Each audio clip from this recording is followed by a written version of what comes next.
जय श्री कृष्ण, जय श्री हरि। आज म श्री हरिवंश पुराणको 110औं दिनमा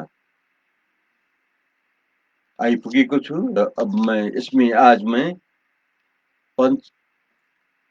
पंचपंचाशत अध्याय के बाकी भाग आगे बढ़ा रहा हूँ।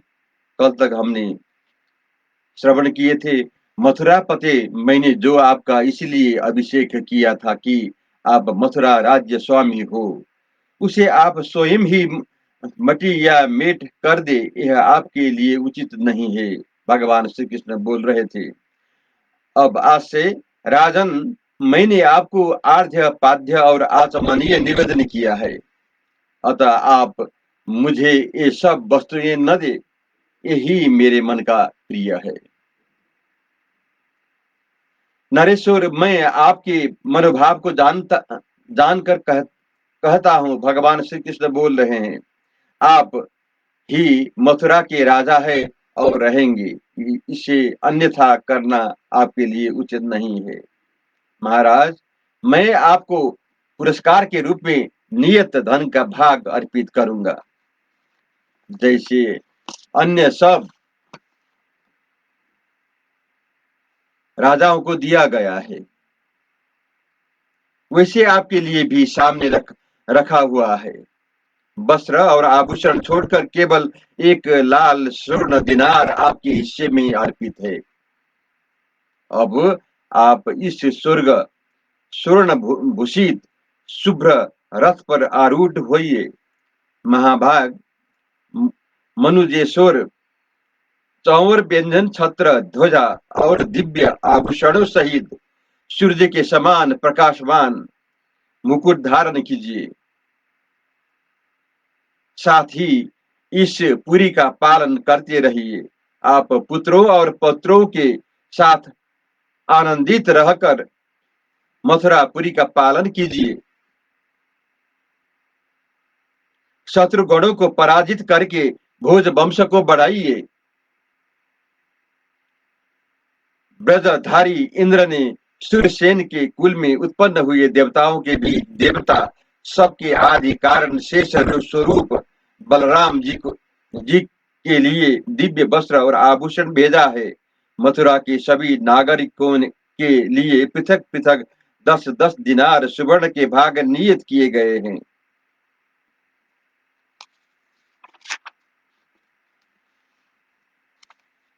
सूत, मगध और बंदी जनों में से एक एक को 1,000 दिनार प्राप्त होंगे।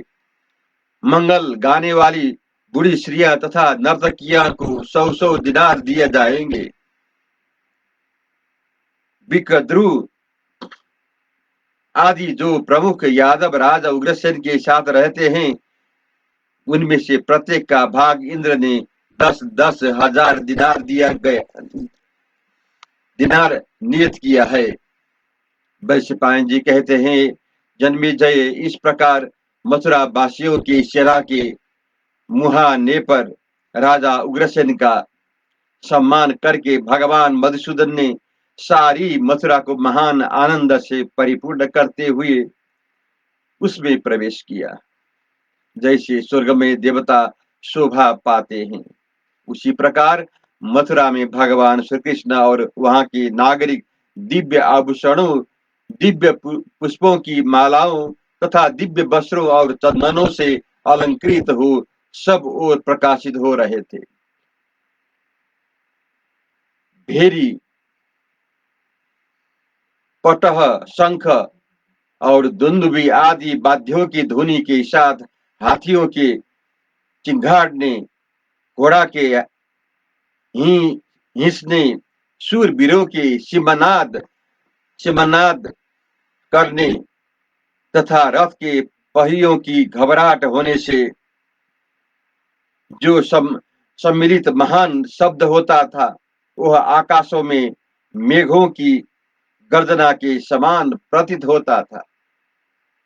बंदीजन भगवान को स्तुति करते थे और प्रजा वर्ग के लोग उनके चरणों में मस्तक झुकाते थे। उस समय धन का अनंत दान करके भी श्री हरि को कोई विस्मय या गर्व नहीं हुआ। एक तो स्वभाव से ही उनका ऊंचा भाव था।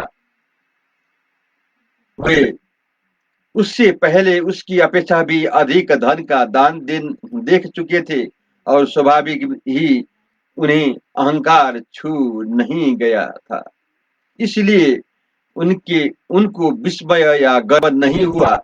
अपने इस शरीर से प्रकाशित होते हुए सूर्य तुल्य तेजस्वी भगवान श्री कृष्ण को आते देख मथुरावासी स्त्रियां पग पग पर उन्हें नमस्कार करती थी। उस समय मथुरावासी आपसे इस प्रकार कहते थे, ये ही क्षीर समुद्र में निवास करने वाले श्रीमान भगवान नारायण है, जो इस समय शेष सैया का परित्याग करके मथुरापुरी में आ गए हैं। इन्होंने देवताओं के लिए भी दुर्जय महापराक्रमी राजा बलि को बात कर वज्रधारी इंद्र को त्रिलोक का राज्य दिया था। इन किसी निषूदन केशव ने समस्त दैत्य समूह का वध करके बलवानों में श्रेष्ठ कंस को मारकर मथुरा का भोज राज्य भोज उग्रसेन को दिया, किंतु न तो स्वयं ही राज्य पर अभिषिक्त हुए और न राजा के सिंहासन पर ही बैठे। इस समय राजेंद्र प्रसाद प्राप्त करके ये मथुरा में प्रविष्ट हुए हैं। इस प्रकार आपसे कही कही कही गई पूर्ववासियों की बातें सुनकर सुत मगध और बंदी जिन्होंने प्रधान लोग इस प्रकार कहने लगे, गुणसागर, हम मनुष्य को मिली हुई एक जिह्वा के द्वारा आपकी गुणों का प्रभाव, उत्साह और प्राकट्य कैसे बता सकते हैं। देव, कदाचित पाताल लोक में रहने वालों सर्प शरीरधारी नागराज बुद्धिमान वासुकी शेष अपनी 2000 जिब्रों द्वारा आपके गुण प्रभा का वर्णन कर सकेंगे। इस भूतल पर या जगत में नरेशों के लिए कभी इंद्रलोक से सिंहासन आया हो, यह अद्भुत बात न हुई थी और भविष्य में कभी होने वाला है, किंतु आपने इस असंभव को भी संभव कर दिखाया। स्वर्ग से सभा भवन का उतरना और आकाश में दिव्य कलशों का प्रकट होकर स्वयं ही अभिषेक करना न तो किसी ने देखा था और न कभी सुनने की ही आया था। इसलिए हम इस घटना को अद्भुत मानते हैं। युवतियों में श्रेष्ठ महाभाग देवकी देवी धन्य है, जिन्होंने आप देव प्रवर केशव को गर्भ में धारण करने का महान सौभाग्य प्राप्त किया और अब वे अपने स्नेहपूर्ण नेत्रों से आपके श्याम सुंदर कमल नयन शोभा धाम देव पूजित मुखार बिंद को निहार करती है।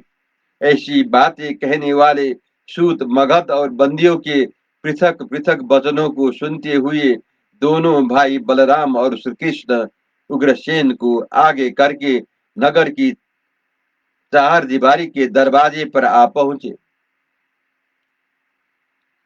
उस समय बुद्धिमान राजा उग्रसेन ने भगवान श्री कृष्ण के रथ के आगे खड़ा होकर कहा, पाद्य लाओ। फिर स्वयं ही पाद्य आर्घ्य और आचमन देकर उनका पूजन किया। तत्पश्चात श्री कृष्ण को सिर से प्रणाम करके वे पराक्रमी राजा उग्रसेन हाथी पर चढ़ गए और जैसे मेघ पानी को धारा गिराता है, उसी प्रकार वे सुवर्णमय जल की वर्षा करने लगे। उस वर्षा के साथ ही श्री कृष्ण अपने पिता के घर जा पहुंचे।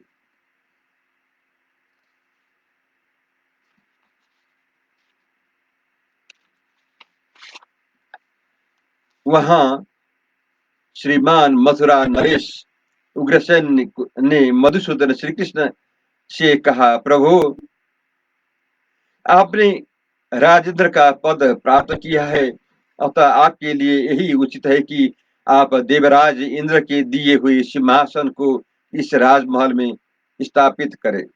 भगवान, आप ही मथुरा के स्वामी है।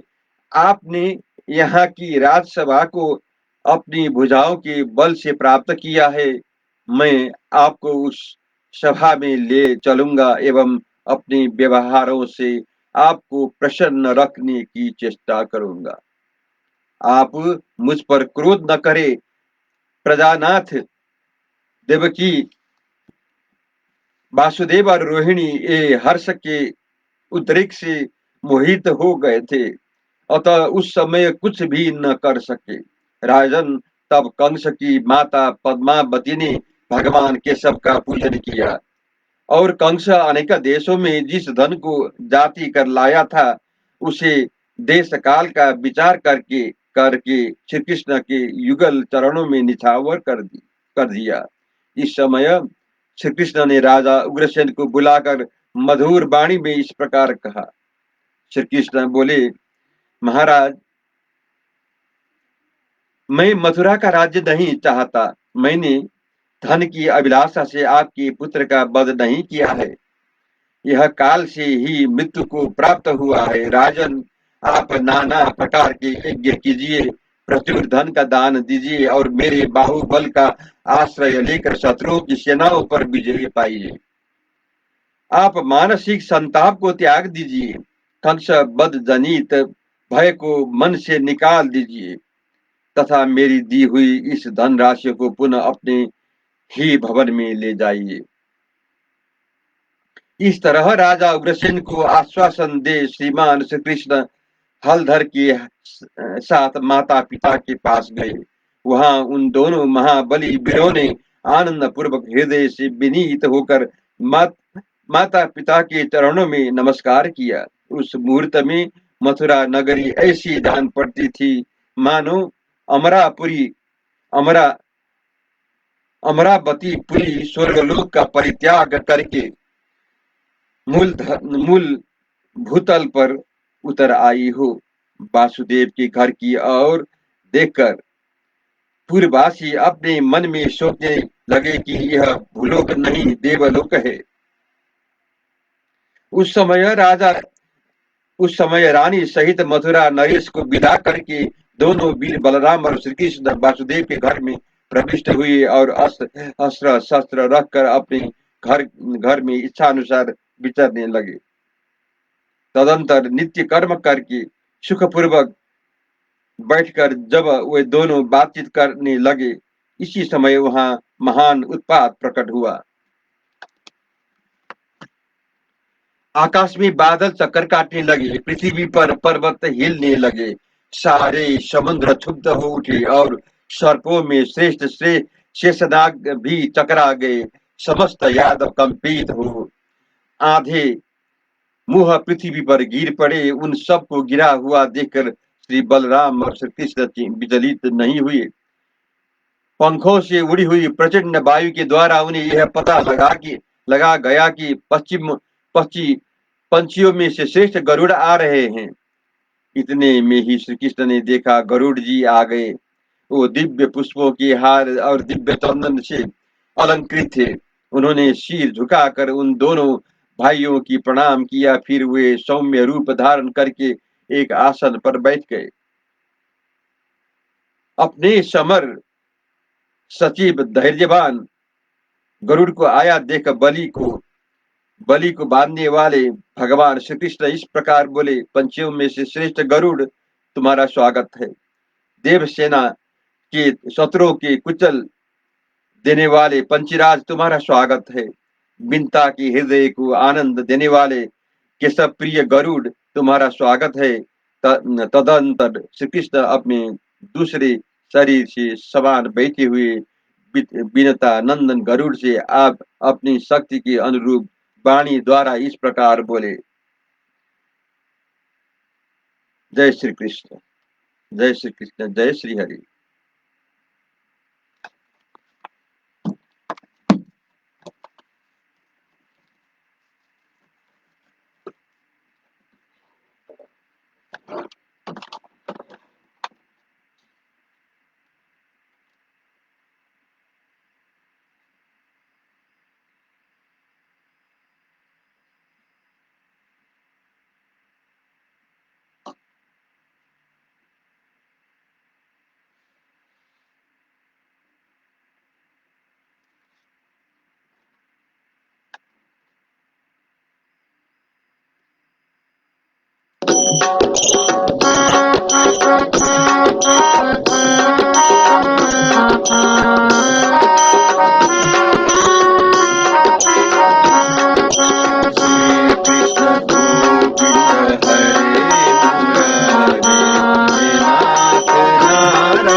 श्री कृष्ण, जय श्री हरि।